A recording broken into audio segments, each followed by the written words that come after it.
Hi, my name is Paul Zajac. And I'm Rob Egan. Welcome to Boss Battles. This is where we take D&D live play and smash together with sports commentary. Kind of. And this is the score, where we score our latest battle. Yeah, so this was not just our latest battle, this was our first one, too. The first one in the season. We had a preseason game, and so this is the first official one in the season. A cold drink of water, which featured the Amethyst Avengers against a plesiosaurus and some just kind of like, I guess, elements of the environment also competing against them. So it was an unusual battle that way. Yes. Okay, so let's talk about the criteria that we're using to judge the match. Yep. You want to go through the subjective criteria? Yeah, so for our subjective criteria, we really want to make sure that we are not just looking at the nuts and bolts and mechanics of this, but we really want to take all that D&D has to offer and make sure that that gets recognized as well. Right. So we started off with roleplay.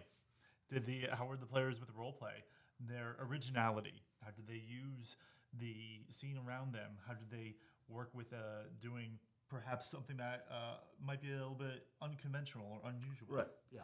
Of course, teamwork is key. Also, not just working with your team, but being courteous, being a player that you want to have at the table and that you want to have at your back. And then finally, our last objective piece is fun. It was enjoyable to watch. Was it fun to watch? Yeah. And so the scores with the subjective ones, as it will be with the objective criteria, are each of them are out of 5, and then we tally it all up into a score. Okay, so should we also explain the 5 scores? Objective scores. Objective. Yeah, right. Yeah. So I'm getting to those. Sorry. So the objective scores, we have 1, did they complete the objective? Number 2, how long did it take to reach the objective? And we kind of scaled it. If they did it in 1 or 2 rounds, they get a 5. 3 rounds gets a 4, and so on. And then after that, the stats of the percentage of damage dealt by the party in terms of overall damage, and then distinct from that, the hit percentage of melee attacks and spell attacks. How often did they hit? And then finally, because saving throws are also a big part of how a party does, the percentage of time that the opponent fails to save. So those are the 5 objective criteria. There was one more catch that we allowed people to contribute to if they wanted, was whether or not they felt the DM, in this case me, contributed to, gave the party too much of an advantage or too much of a disadvantage, and so they could vote to give the party a point or subtract a point from their score. In this case, although I think that there were some comments that they felt that like both ways, I advantaged and disadvantaged the party.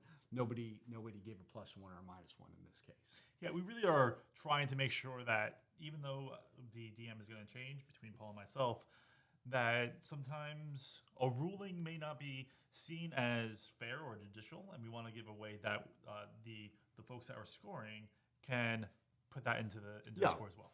Also, the people contributing these scores are Rob and myself. Also invited to give scores are the guests that we have, and then the players. Among the players who submit scores, there's 4 sets, and we discard the high and low score in case I don't think anybody's really that petty to like, I'm going to screw the other team, but just to preserve that, I guess. Message that we're trying to be objective. We're discarding the high and lows out of the scores contributed to by the players. Exactly. Yeah. So then, the last thing before we get to what the scores were, I want to talk briefly about something that one of the players brought up to us. We liked this player, thought it was an interesting proposal. Was that because we are how we're doing our scores, in that we're saying like 3 out of 5 is average and is good. The scores are pretty low, right? In terms of like, say, what a kid would get on his homework test, right? We're expecting our scores to be, in the 60s. And the suggestion was just give people an additional 20 points. Instead of making it like 65, make it an 85. It's an acknowledgement of the players.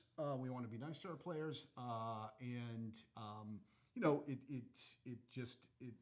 it looks better. And so we were discussing this in between ourselves, and I'm ambivalent about it, but we each ultimately voted, but we haven't told each other which way we voted. So Rob, we wrote it down. Which way? So are we going to do that? Are we going to add the 20 points, or are we not going to add the 20 points? What did you vote? I put no, not to add the 20 points, because then you start getting into some really weird territory that the folks that do really well, that might get like an 85 or a 90, suddenly becomes a 105 or a 110, and it just gets a little bit too confusing. Yeah. I voted no as well. Great. And so we're in agreement. And, I don't want to discount that. I mean, I do want to come out and say value our players. I think at the same time, the stakes are so low here, right? Is that I think we can all handle the fact that like 3 is good. I think every one of the players that we're playing with, like I've really enjoyed playing with, and so I do want to get that message out. But we're not going to inflate the scores just to inflate the scores. Yep. But I think it was an interesting suggestion and worthwhile talking about. It's something that if it comes through and others feel very strongly about, we're always open to listen. Yeah, in the next tier maybe, but for this tier, since we're doing it this way, let's just do it. Let's keep doing it this way. Okay. And I was also going to say, I think by the end, when you see the scores for all the teams, then it will be much more in line with expectations. Yeah. Okay. All right. So we're going to go through the scores. I'll let you go through since you did the subjective ones, you can read the subjective scores off. Great. And just so everyone knows, these are going to be the overall average scores. We're going to go out to 2 decimal places. So for role play, it came out to be a 2.82. So again, right around that 3 average. Yeah. For the originality, that one was a 3.56, and I have my guesses on that. Yeah. The call chart move. The call chart move. I love the call chart move. Right. And okay, go ahead next. Teamwork was a 2.98. Yeah, I think there were some mixed opinions of that. I think some people saw that the fact that one player didn't make the session as a minus, and it was a minus at the same time. Like the other players who were there like did great, and I think so. Some people marked it lower, and some people marked it higher because of that, and it came out to that score. Which is also funny how the averages work out with that. Yeah. For courtesy, that came out to a 2.86. And I think that was affected by that same phenomena. Yeah, I believe so. And then finally, the fun is a 3.09, which was really engaging and I think fun to watch throughout. Yeah, right. Okay, so the objective scores, did they achieve the first objective score is, did the party reach their objective? Yes, they did, and it's kind of binary, yes or no, so they get a 5. This is probably like the only 5s that people are going to get, right? Did they achieve their score? The next one is how many rounds did they take? And so this one's slightly more complicated in this situation because of how the game was structured, in that there was chances to either move, take a reaction, or do an action. And because of that, I think you could score the number of rounds different ways. If you just counted the times at which players actually did something, that like came to 3 rounds. If you took like how long they had choices to actually do something, that was like well over 7 rounds.